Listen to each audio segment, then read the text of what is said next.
suis Dimé Issa, économiste de formation spécialisé à National Bank Finance et associé gérant du cabinet Smart Business for Africa, qui est un cabinet de formation, d'assistance comptable et d'ingénierie financière et également de génie informatique.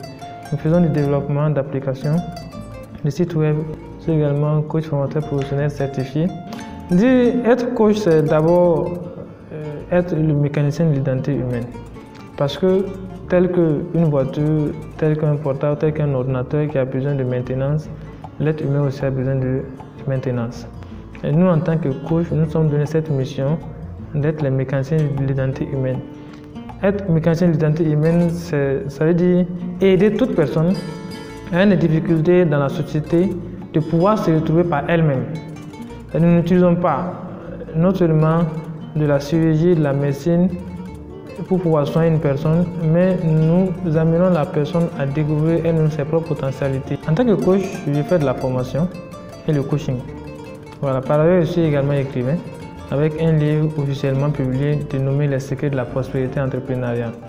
C'est d'abord un livre où nous pouvons trouver 3 choses à l'intérieur. Premièrement, c'est un livre qui vise à permettre à toute personne qui veut entreprendre mais qui n'a pas de moyens de pouvoir se lancer. C'est un livre également qui oriente toute personne ayant des difficultés à se réaliser, de pouvoir se réaliser. Si vous voulez trouver un emploi de votre rêve, la femme de votre rêve ou le mari de votre rêve, ce livre vous permet également de réaliser ce rêve-là. Et enfin, c'est un livre que vous pouvez lire comme un roman, un livre pour améliorer votre connaissance dans la langue française et autres choses. Depuis la sortie de ce livre, il faut dire que les choses bougent essentiellement parce que j'ai fait une tournée nationale et pilotée par le club RFI dans presque toutes les régions du Burkina. Et également, après ça, des conférences, et les structures m'appellent pour des conférences rentrant dans le cadre de l'entrepreneuriat. Les médias, notamment les télés, les médias audiovisuels de la place, m'appellent également régulièrement pour des émissions rentrant dans le cadre de l'entrepreneuriat. Donc, il faut dire qu'il y a non seulement la formation, l'animation des émissions et des conférences au profit de la jeunesse. Nous avons imprimé 1000 exemplaires et il y a 600 exemplaires qui sont déjà sortis. Donc, mais il faut dire que nous avons proposé un prix abordable.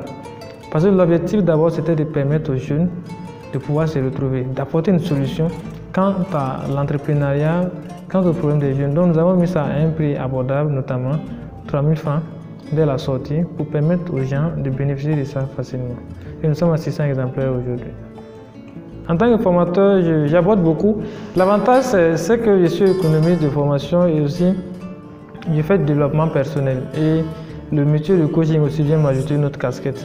Donc j'interviens non seulement sur les modules de développement personnel et la gestion, la finance, j'interviens sur les modules de la finance, les modules de la gestion et du management en général, j'interviens là-dessus.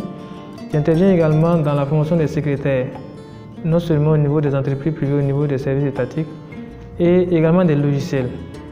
Que ce soit des logiciels de gestion, des logiciels de gestion des entreprises courantes, des projets, ou encore des logiciels de bureautique. J'interviens également sur. Nous avons initié la journée de l'entrepreneur créatif pour booster la créativité des jeunes.